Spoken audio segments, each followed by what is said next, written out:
Dimples. At nagbabalik po ang Good Morning Kapatid. Sabi nga nila mga kapatid, every step has a meaning and hope, lalong-lalo na sa visually impaired. Sa pagkawala po ng paningin natin, hindi natatapos ang lahat para mas abutin pa ang kanilang mga pangarap. Pero ano nga ba ang pagsubok muna na pagdadaanan ng isang bulag? Gaya po ng ating letter sender ngayong umaga, ang sulat niya, Dear Dimples, Happy Women's Month sa lahat po ng mga kababaihan. Isa ka, Dimples, na nagbibigay sa akin ng inspirasyon at lakas ng loob para harapin ang aking buhay. April 2023, nang maaksidente ang kotse na minamaneho ng aking asawa. Sa lakas ng impact, nabasag ang windshield ng aming kotse na naging sanhi ng aking pagkabulag. Samantalang himalang nakaligtas ang aking asawa. Simula nang mangyari ang madilim na yugto sa aking buhay, mas nais kong laging matulog. Dahil sa aking panaginip, ako ay nakakakita. Halos mag-iisang taon na rin ang nakalipas pero nahihirapan pa rin akong tanggapin ang nangyari sa akin. Buti na lang matyaga ang aking asawa sa pag-alalay sa akin. Paano ko ba haharapin ang bagong yugto ng aking buhay? Naway mabigyan niyo po ako ng payo. Lubos ng gumagalang, Geraldine ng Valenzuela City. Geraldine, maraming salamat sa iyong liham at bilang pakikiisa po sa Women's Month ngayong buwan na ito. Kasama natin ngayong umaga ang isang empowered woman. Nawalan man siya ng paningin, nagkaroon ng magandang misyon at layunin naman po. Let us all welcome, so honored and privileged to have her on the show, Shaina Soliva, aka the Blind Filipina. Good morning, Shaina! Uy, maraming salamat sa paggising. Alam ko maaga. Yes po. Are you a morning person? I am. Oh, amazing. Ayan, medyo nalas ang pagiging guilty ko today. Okay, Shaina, batiin mo muna ang ating mga kapatid na nanonood. Hi, I'm Shaina. I'm the Blind Filipina. Diba? Parang pang beauty queen no pagkakala Shaina. Yun yung intro ko sa TikTok. I love it! I'm Shaina. I'm a Blind Filipina. Ang ganda. Okay, simulan na natin. Kasi si Geraldine ay may mga gustong advice na hingin from people who are actually going through what she's going through. Di ba sabi nga nila na pag sinabi ng isang tao sa'yo na alam ko yung nararamdaman mo, kung hindi naman kayo pareho ng pinagdadaanan, minsan mahirap yun paniwalaan, di ba? So Shaina, para sa'yo, unang-una na muna pag-usapan natin, kailan at ano ba ang naging dahilan ng iyong pagkabulag? So, I was diagnosed with steroids-induced advanced open-angle glaucoma. That's the medical term, exact medical term. It's a side effect of long-term use ng medicine ko for my autoimmune disease called rheumatoid arthritis. So, when I was 16, I was diagnosed with that. And then, 2020, in the middle of the pandemic, I was diagnosed with advanced open-angle glaucoma. Okay, the other day, I think nung isang beses, meron tayong doctors here who's talking about the autoimmune diseases. At ito pala yung pwedeng maging effect nun if matagal kang nagagamot for that. Yes. Ano yung naging reaction mo? Or ano ba yung pinaka-first tell na, I think I'm losing sight of things. Naglabo ba? Or bigla bang nagdilim? Mabagal yung progress. Malabo, and then nagdilim, and then until my best friend convinced me na, let's have it checked. Pero it happened kasi during the pandemic. So, nobody wants to go to the hospital or to the doctor. Kasi fear of COVID. Fear of catching COVID. So, pinilit ako ng best friend ko, let's have it check kasi hindi na ako makagalaw ng normal. Especially with no lights. And then, when we found out about it, and yun, everything fell apart.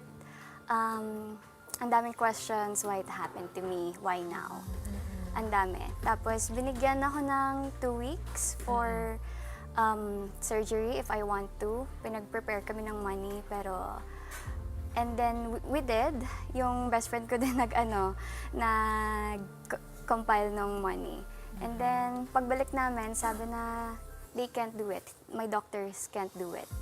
Tapos, ayun, I gave up a lot of questions still, bakit hindi? And then, slowly, I said, siguro may mag-yes. Then, I met the amazing doctors na I'm still friends with now. I treat them as my family, and they were the ones who helped me from my first ever surgery into my latest one. Sila lahat. That's amazing. Can we know the names of the doctors para naman we can thank them properly? Yes. Dr. Hordan from Silliman University and Dr. Jason Yu. Yes. Naku, alam mo, totoo yun, naniniwala ka talaga ang Diyos nagpapadala sa atin ng mga tao na parang mga anghel ba? Parang vessels of God's love, di ba? Naniniwala ka ba dyan?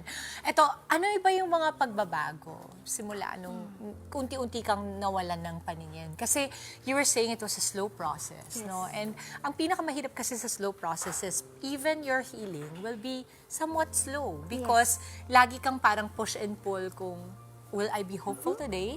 Will I be defeated today? Anong naging proseso mo doon? Since we live in the technology world or modern world, mahirap syempre yung phone, computers, but little did I know, we have this thing called accessibility settings. It's kind of settings that helps disabled people to navigate or to use the same gadgets that normal people use. So, I use my phone with screen readers like VoiceOver. Sa Android, it's called TalkBack. The same thing with computers. Grabe, no? yes. Alam mo, minsan So, din talaga, nakakahabol. ipagpapasalamat mo yung teknolohiya, may mga bagay na ganito that enables all of us to be able to practice whatever everybody else is practicing, no? Ito naman, usually kasi, when the internal healing or internal battles are challenging you, or at least something na medyo natatanggap mo na over time, ang medyo mas matagal pang nakakatanggap na ito ay yung mga taong nakakakita sa'yo at mga malapit sa'yo. And usually talaga, it is your family and your friends. When your parents and your family was with you the entire time, ano yung mga naging reaction nila? At naging mabilis ba yung pagtanggap nila? Sinabayan ba nila yung pagtanggap mo? I think everybody's still processing kasi hindi naman same talaga lahat ng coping mechanisms lahat ng tao. So I think everybody's still processing. Good thing is everybody has hope and faith in their heart, even me. So ngayon kahit yung medicine and science says no, walang cure for my eye disease, walang ano. The important thing is we believe that there's God, there's faith, there's hope. Ayun. So, if doctor says no, if science says no, maybe he will say yes. That's right. Yeah. Sobrang ganda nung sinabi mo. Shaina, hindi ko na alam kung anong sasabihin ko susunod. Kasi sa totoo, I'm so touched and so moved. Alam mo, ganito mga kwento sa Dear Dimples, yung talagang nakakabuhay ng puso ko. Kasi, every time may masasabihin ka na, ano yung sabi mo kanina, you felt defeated, pero nakangiti ka. So I'm thinking, grabe, just the wisdom of the Lord going through you. At sabi nga nila, di ba, parang, I think I mentioned this last time, that your strength is made perfect in my weakness. Yes. So ibig sabihin, lahat ng mga pakiramdam natin, kakulangan sa ating buhay, mga bagay na winisyana natin na, Lord, sana meron ako nito. Pero kasi, kapag merong kinukuha sa atin, merong ibinibigay ang Panginoon na mas malaki. Times 10. Oo, at ang nakikita ko sa'yo, right now, I'm curious, is there anything you're seeing? Is it dark? What is it like with you right now? So, most people or majority, assumption nila, yung stereotypes that we see blind people in the movie. So, color black lang yung nakikita, helpless, kawawa, sayang. But the reality is blindness is a spectrum. There's levels to it. I am totally blind my right eye and I still have a little bit of perception in my left eye. So, may iba na they still have like perception. It's called low vision. May nakikita pa na onte. They're still blind. They're in the spectrum. Pero they have enough to see light and dark. Tell them apart. How are you able to see so much beauty in life? Kasi I see you right now, at katabi ko siya mga kapatid, ang nakikita ko ay liwanag. Yun yung nakikita ko, yun yung nararamdaman ko. Hindi ko alam kung paano ko i-explain, pero there's so much light coming from you, almost so hard to believe from somebody who has been taken away ng paningin, ano? How are you able to go through that and overcome that every day? Kasi I'm sure it's an everyday battle. What do you tell yourself? Para kay Geraldine, I'm sure hinihintay ang advice mo.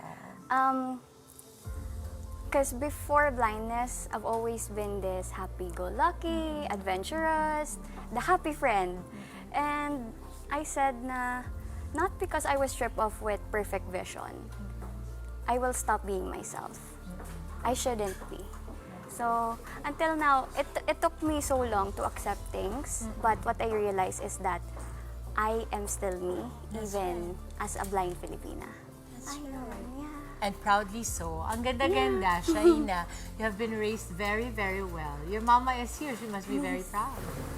Ang ganda! Ang ganda-ganda ng kwento. Maraming Thank you salamat, so Shaina. much. And eto na lang siguro, advice mo na lang for all the women out there because it is Women's Month and you are the blind Filipina.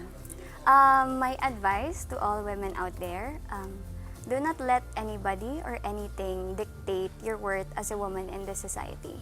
I am disabled, I am blind, but I've come to a realization just this past 2 years na I am more than my disability. I am creative, I am smart, I'm independent.